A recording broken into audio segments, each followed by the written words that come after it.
After Nevada, the next stop is South Carolina. The Palmetto State holds its primary on Saturday, February 29th. It's the final nominating contest before Super Tuesday on March 3rd, where 14 states cast votes. Many candidates have already spent time campaigning in South Carolina. Emily Bohatch is a government reporter for the state newspaper, and she joins me now on the phone from Columbia, South Carolina. Emily, thanks very much for being with us. Former Vice President Joe Biden has touted his support in South Carolina. He even left New Hampshire on primary day to go to South Carolina, but Biden did not do well in Iowa or New Hampshire. Is his support in South Carolina slipping, or is he able to maintain what he originally said he had? Well, South Carolina has always been a state that is going for Biden. He's always been the strong front runner here. But lately he has seen his numbers, his overall numbers, slipping a little bit. Bernie Sanders is getting momentum and kind of gaining on him here in the Palmetto State. And Tom Steyer is also taking a chunk out of his support group. But Biden still maintains the lead, and he still maintains a pretty good lead with African-American voters in the state. Well, Biden has also touted that support among African-American voters in this state. So does he still hold the majority there?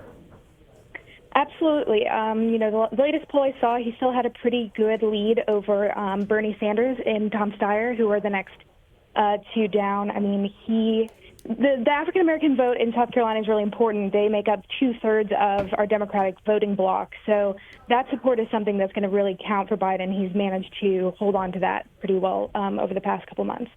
Well, Michael Bloomberg will be on the debate stage for the first time. The former New York City mayor has also qualified for the debate in South Carolina.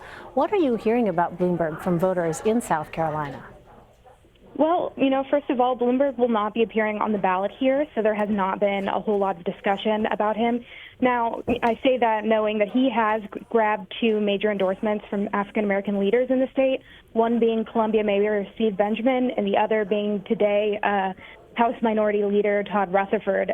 Both have endorsed him. Todd Rutherford said he's the person that he believes can beat Trump in November, so that's why he supports him. But, I mean, really, since he's not on the ballot, there hasn't been a lot of buzz about him, and he's been polling low in the state. Well, the South Carolina primary is the final primary before Super Tuesday. What impact could the state have on the 2020 race? I mean, like you said, we're the last early voting state. We are the last mark that will be on the minds of voters in Super Tuesday states.